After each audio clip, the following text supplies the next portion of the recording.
अस्सलाम वालेकुम। उम्मीद करती हूँ आप सब ठीक होंगे। मैं हूँ नीलम असलम। अच्छा, सबसे पहले एक क्वेश्चन जिसको मैं एड्रेस करना चाहूँगी, जो बड़ा अहम मसला भी है, जो बड़ा अहम इशू भी है, उसके ऊपर मैं बात करना चाहूँगी। अक्सर लोग कहते हैं कि आप बलूचिस्तान के हुकूक के बारे में बात नहीं करते, बलूचिस्तान की खबर नहीं शामिल करते। फिर लोग कहते हैं कि हिंदू और जो लड़कियाँ हैं और जो सिख लड़कियां हैं जो पाकिस्तान में मौजूद है, उनकी कन्वर्जन होती है, उनसे ज़बरदस्ती मज़हब तब्दील करवाया जाता है, उसके ऊपर आप बात नहीं करते, आप छुपाने की कोशिश करते हैं। सबसे पहले बलूचिस्तान के ऊपर तो आऊँगी, लेकिन सबसे पहले मैं आपको ये बात बता दूँ, जो बहुत क्लैरिटी के साथ आपको बता दूँ कि हिंदू लड़कियाँ और सिख लड़कियाँ जब वो पाकिस्तान में हैं तो वो पाकिस्तानी हैं। उनमें और हम में कोई तफरीक नहीं है। किसी मुसलमान पाकिस्तानी बेटी में, किसी हिंदू पाकिस्तानी बेटी में और किसी सिख या ईसाई पाकिस्तानी बेटी में कोई फ़र्क नहीं है।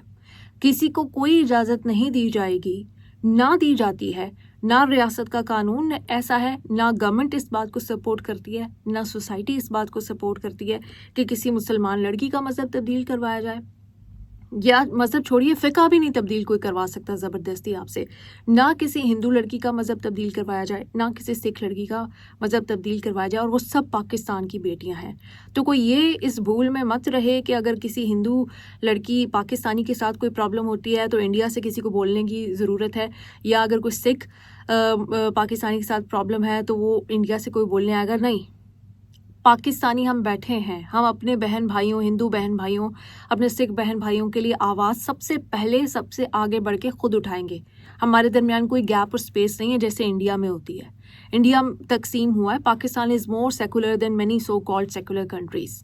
तो किसी को बाहर से आके आवाज़ उठाने की ज़रूरत नहीं है, और अगर कोई होगा इशू आप रेस कर सकते हैं, आप भी आवाज़ उठा सकते हैं, लेकिन सबसे पहले पाकिस्तानी खड़े होंगे उस जुल्म के ख़िलाफ़ आवाज़ उठाने के लिए। सबसे पहले मैं आपको बताऊं कि कुछ रिमोट एरियाज़ में कभी कोई आइसोलेटेड इंसिडेंट्स हुए होंगे, लेकिन ये इंसिडेंट्स आटे में नमक के बराबर है। ख़वातीन के साथ जुल्म ज़्यादती के वाक़यात पेश आते हैं जिसमें कोई मज़हब की तफरीक नहीं है। मुसलमान लड़कियों के साथ भी जिनसी दरिंदगी के वाक़यात पेश कर आ रहे हैं। हिंदू फैमिलीज़ में भी आ रहे होंगे, सिखों की फैमिलीज़ में भी आ रहे होंगे कि कहीं किसी लड़की को एजुकेशन की इजाज़त नहीं मिल रही, कहीं किसी को अपनी मर्ज़ी से शादी करने की इजाज़त नहीं मिल रही, और इस तरह के चैलेंजेस हैं कि शादी हो गई तो ससुराल वाले जो हैं वो जुल्म कर रहे हैं। लेकिन इसमें किसी मज़हब की कोई तफरीक नहीं है। ये एक जहालत का निज़ाम है जिसको, ये पेट्रियार्की है, इसको ख़त्म होना है। इसके ख़िलाफ़ पाकिस्तान की ख़वातीन जंग लड़ रही हैं, लड़ती रहेंगी। लेकिन किसी एका दुक्का केस के ऊपर जहाँ पर ये जहालत हुई है, जिसे ना गवर्नमेंट ने सपोर्ट किया, ना मुल्क के कानून ने सपोर्ट किया, ना सोसाइटी ने सपोर्ट किया, किसी ने सपोर्ट नहीं किया, उन केसेस को बेस बनाकर आके आप ये कह देते कि पाकिस्तान दहशतगर्दी की ट्रेन से उतरते हैं तो इस पे चढ़ जाते हैं, इससे उतरते हैं दहशतगर्दी की ट्रेन पे उतर। आप you want to find reasons problems in Pakistan. Pakistan में आप प्रॉब्लम्स ढूंढना चाह रहे हैं, आपको नहीं भी नज़र आते, आप बनाने की कोशिश करते हैं। मैं नहीं कह रही कि Pakistan is a perfect country और वहाँ पर कोई मसला नहीं है और वहाँ पर कोई इशू नहीं है, but don't try to make issues which are not there. कि जो इक्का दुक्का केसेस हैं वो हर कंट्री में ऐसे केसेस हो रहे होते हैं। एनीवे, तो जैसे ही ऐसा कोई केस आएगा सबसे पहले मैं उसके ऊपर बात करूँगी।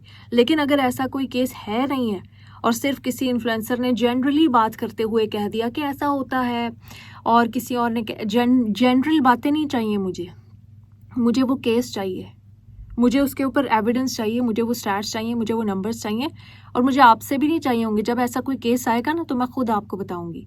लेकिन सोशल मीडिया इन्फ्लुएंसर जो कि व्यूज़ के लिए, जो कि अपने नंबर्स बढ़ाने के लिए, पॉलिटिकली करेक्ट होने के लिए जब स्टोरीज़ बता रहे होते हैं, और जिनके पास कोई ये पूछा अच्छा कहाँ पेश आया, कुछ नहीं पता, किसके साथ पेश आया, कुछ नहीं पता, आपने देखा, नहीं मैंने नहीं देखा, मैंने सुना, किससे सुना, इंडियन मीडिया से सुना, गोदी मीडिया से सुना, या फिर चंद लोगों से सुना जो कि व्यूज़ के लिए कहानियाँ गढ़ते हैं ताकि इंडिया से उनको व्यूज़ मिले और इंडिया से उनको सपोर्ट मिले कि अच्छा हाँ ये तो हमारे लिए बात कर रहे हैं। But I want to be very clear, जिस दिन ऐसा कोई इशू होगा, मैं बाकी भी लोगों को जानती हूँ, हम सबसे पहले खड़े होंगे अपनी हिंदू बहनों के साथ, अपनी सिख बहनों के साथ। तो ये बात तो आप प्लीज़ अपने दिमाग से निकाल ही दें कि उनके साथ कोई जुल्म होगा और पाकिस्तान की सोसाइटी चुप रहेगी। पाकिस्तान की सोसाइटी चुप नहीं रहेगी, पाकिस्तान की सोसाइटी बोलेगी, पाकिस्तान की ख़वातीन बोलेंगी। तो ये एक दूसरा आ जाता है बलूचिस्तान। बलूचिस्तान एक कबायली इलाका है, بلوچستان کی روایات، بلوچستان کا کلچر بہت ہی اسٹف کلچر ہے. آپ ان کے بارے میں جان نہیں سکتے، ان کی فیملیز کی بات باہر نہیں آ سکتی. پنجاب اور سندھ میں کوئی بھی درندگی کا واقعہ ہوتا ہے، خواتین کے ساتھ ہو، کسی کے بھی ساتھ ہو، فوراً نیوز میں آتا ہے، فوراً رپورٹ جو ہے وہ شائع ہوتی ہے. بلوچستان میں ہم نیوز دیتے ہیں، دہشت گردی کی دیتے ہیں، کوئی اور الیکشنز ہو رہے ہوں، کوئی وہاں پہ پرابلمس ہوں دیتے ہیں. لیکن وہاں کا کلچر ایسا ہے کہ وہاں ایک گھر میں ظلم ہو جائے تو اس گھر کے لوگ ہی وہ ظلم ایکسیپٹ بھی کرتے ہیں، اس کو ویلیڈیٹ بھی کرتے ہیں، اس کی خبر بھی باہر نہیں آنے دیتے. اس کی سب سے بڑی اگزامپل میں آپ کو دینے جا رہی ہوں. بلوچستان میں خاتون کو قتل کیا گیا، پورا پاکستان چیخ اٹھا، پکار اٹھا، اس خاتون کے ساتھ کھڑا ہو گیا، کیونکہ یہ کہتے ہیں کہ بلوچستان کے لوگوں کی آواز نہیں بنتی. پورا پاکستان اس خاتون کی آواز بنا. اس کی ماں اور اس کا باپ کیا کہہ رہے ہیں؟ اس کا ٹھیک قتل ہوا، جرگے نے ٹھیک کیا. یہ ہے وہ قبائلی کلچر جو کہ پاکستان کے قانون سے ٹکرانا چاہتا ہے، جو پاکستان کی گورنمنٹ سے ٹکرانا چاہتا ہے. یہ چاہتے ہیں کہ ان کو کھلا چھوڑ دیا جائے.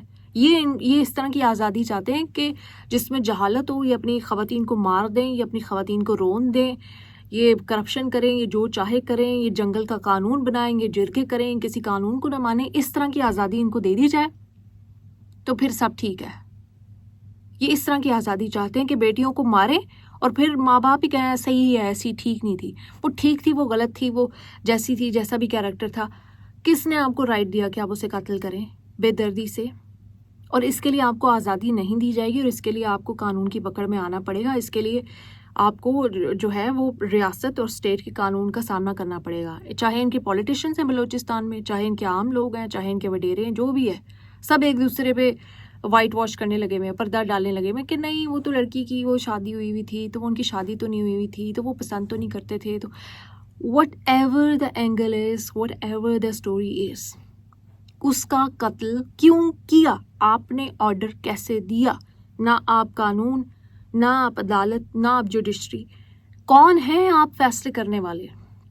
اور ماں باپ کون ہوتے ہیں اس لڑکی کے یہ فیصلے کرنے والے کہ اس کا قتل ٹھیک ہوا یا نہیں ہوا؟ اس سے آپ وہاں کی مینٹالٹی کا اندازہ لگائیں کہ وہاں پہ جب درندگی کے واقعات ہوتے ہیں خواتین کے ساتھ اور اس طرح کے ایشوز ہوتے ہیں، جہالت کے واقعات ہوتے ہیں، وہ میڈیا تک آ ہی نہیں سکتے، اپنے گھروں میں یہ باتیں دبا دیتے ہیں اور پھر یہ کہتے ہیں کہ بلوچستان کے اوپر آواز نہیں اٹھاتے. اصل میں آواز تو ان پنجابیوں کے لیے نہیں اٹھائی جاتی جن کو یہ وہاں پہ مار دیتے ہیں، اور کوئی کسی کے ریسورسز نہیں لے رہا. پاکستان کے قانون کے مطابق پارلیمنٹ میں ہر صوبے کو اس کا حصہ ملتا ہے. کسی صوبے کے پولیٹیشنز ہڑپ کر جاتے ہیں، کسی صوبے کے پولیٹیشنز ہڑپ بھی کرتے ہیں، لگا بھی دیتے ہیں، نظر بھی آتا ہے. تو یہ بلوچستان میں رول کرنے والے بلوچستان کے ہی لوگ ہیں. کوئی پنجابی جا کے بلوچستان کا وزیر اعلیٰ نہیں بنتا، کوئی منسٹر نہیں بنتا. وہاں پہ بلوچ ہی بنتے ہیں، وہاں پہ بلوچ اور پشتون ہیں، وہی آپس میں وہاں حکومت کر رہے ہیں، اور وہی نہیں چاہتے کہ ان کے جو ویک سیگمنٹس ہیں یا ان کی خواتین ہیں ان کو کوئی حقوق ملے.